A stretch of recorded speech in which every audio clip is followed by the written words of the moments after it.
مرشد کامل سے نسبت ہو گئی،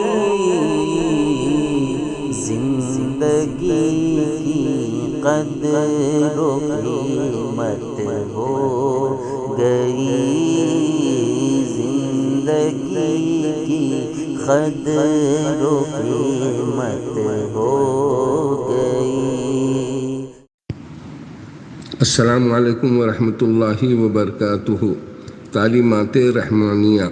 میں سید محمود حسینی قادری الرفاعی المعروف سادات پیر بغدادی، نقیب روضہ رحمانیہ خطہ ثانی، نامپلی، حیدرآباد۔ ایک دن نبی کریم صلی اللہ علیہ وسلم نے ممبر پر چڑھ کر اول تو خدا کی حمد و ثنا کی، پھر فرمایا ابو بکر کہاں ہیں؟ حضرت ابو بکر بولے یا رسول اللہ صلی اللہ علیہ وسلم میں حاضر ہوں۔ فرمایا میرے پاس آؤ۔ حضرت ابو بکر صدیق رضی اللہ تعالیٰ عنہ کے پاس آئے۔ حضور صلی اللہ علیہ وسلم نے انہیں سینے سے لگا لیا اور دونوں آنکھوں کے درمیان بوسا دیا، اور پھر بلند آواز سے فرمایا اے مسلمانوں کے گروہ، یہ ابو بکر صدیق ہیں، مہاجرین و انصار کے بزرگ و شیخ ہیں، یہ میرے سچے دوست اور ہمدرد ہیں۔ جس وقت لوگوں نے مجھے جھٹلایا انہوں نے میری تصدیق کی، انہوں نے جان و مال سے میری خیر خواہی کی، میری خاطر بلال کو خریدا اور اسے آزاد کیا، تو سن لو کہ ان کے دشمن پر خدا کی پھٹکار ہو۔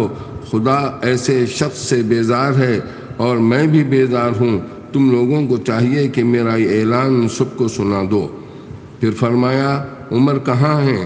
حضرت عمر رضی اللہ تعالیٰ عنہ بولے میں حاضر ہوں یا رسول اللہ صلی اللہ علیہ وسلم۔ فرمایا میرے پاس آؤ۔ آپ حضور صلی اللہ علیہ وسلم کے پاس پہنچے تو حضور صلی اللہ علیہ وسلم نے انہیں بھی سینے سے لگا کر پیشانی پر بوسا دیا، اور پھر بلند آواز سے فرمایا اے مسلمانوں کی جماعت، یہ عمر بن خطاب مہاجرین و انصار کے شیخ و بزرگ ہیں، یہی وہ ہیں جن کے دل اور زبان پر خدا نے حق نازل فرمایا، اور جو سچی بات کہنے سے نہیں رکتے۔ تو سن لو کہ جو ان کا دشمن ہے خدا اور اس کا رسول اس سے بھی بیزار ہیں، اور اس پر خدا کی مار ہو۔ پھر فرمایا کہ عثمان کہاں ہیں؟ حضرت عثمان رضی اللہ عنہ بولے حضور صلی اللہ علیہ وسلم سے کہ میں حاضر ہوں یا رسول اللہ صلی اللہ علیہ وسلم۔ فرمایا میرے پاس آؤ۔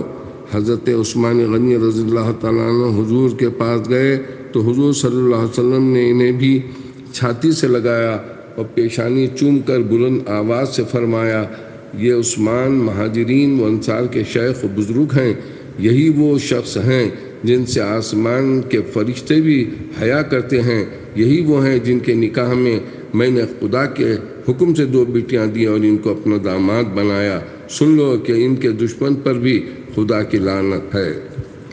اس کے بعد فرمایا علی کہاں ہیں؟ تو حضرت علی رضی اللہ تعالیٰ عنہ بولے یا رسول اللہ صلی اللہ علیہ وسلم میں ہوں۔ فرمایا میرے پاس آؤ۔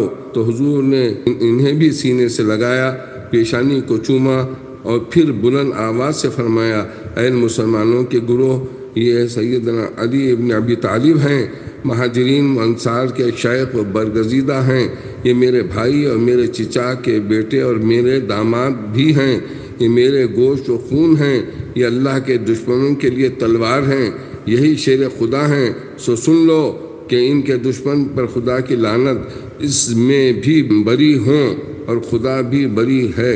جو شخص خدا اور رسول سے بیزاری چاہے وہ علی سے بیزار ہو۔ اس اعلان حق کے چند دن بعد ایک دن حضور صلی اللہ علیہ وسلم صحابہ کرام کی معیت میں اپنے مسجد میں رونق افروز تھے کہ ایک منافق جو بظاہر مسلمان تھا آیا اور اس کی پنڈلیوں سے خون بہہ رہا تھا۔ حضور صلی اللہ علیہ وسلم دریافت فرمائے یہ کیا ہوا؟ اس نے بتایا کہ فلاں محلے کی فلاں گلی سے گزر رہا تھا کہ وہاں ایک کتیا نے مجھے کاٹ لیا ہے۔ تھوڑی دیر کے بعد ایک اور منافق آیا، اس کی پنڈلیوں سے خون بہہ رہا تھا، اس نے بھی یہی بتایا کہ اس کتیا نے مجھے بھی کاٹ کھایا ہے۔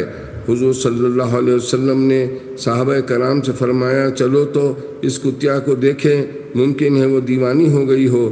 چنانچہ حضور صحابہ کرام کی معیت میں وہاں پہنچے تو اس کتیا نے حضور کو دیکھتے ہی آپ کے قدموں پر لوٹنا شروع کر دیا، اور جب حضور نے اس سے پوچھا کہ تو نے ان دونوں کو کیوں کاٹا تو وہ بزبان فصیح بولی، یا رسول اللہ صلی اللہ علیہ وسلم، یہ دونوں منافق ہیں اور یہ دونوں آپ کے یار غار صدیق اکبر اور فاروق اعظم رضی اللہ تعالیٰ عنہما کو گالیاں دے رہے تھے، تو مجھے غصہ آیا تو میں نے انہیں کاٹ کھایا۔ حضور پاک صلی اللہ علیہ وسلم نے پھر ان دونوں آدمیوں سے پوچھا تو انہوں نے اقرار کیا اور توبہ کی۔ سبق: صدیق اکبر اور فاروق اعظم رضی اللہ تعالیٰ عنہما کو جو گالیاں دیتا ہے اس سے تو جانور بھی اچھے ہیں، اور یہ بھی معلوم ہوا کہ صحابہ کرام کو گالیاں دینے والے سے کتے بھی عداوت رکھتے ہیں۔ پھر جو دشمنان صحابہ سے دوستی رکھے سوچیں کہ وہ کون ہیں۔ باقی الدعوانا الحمدللہ رب العالمین۔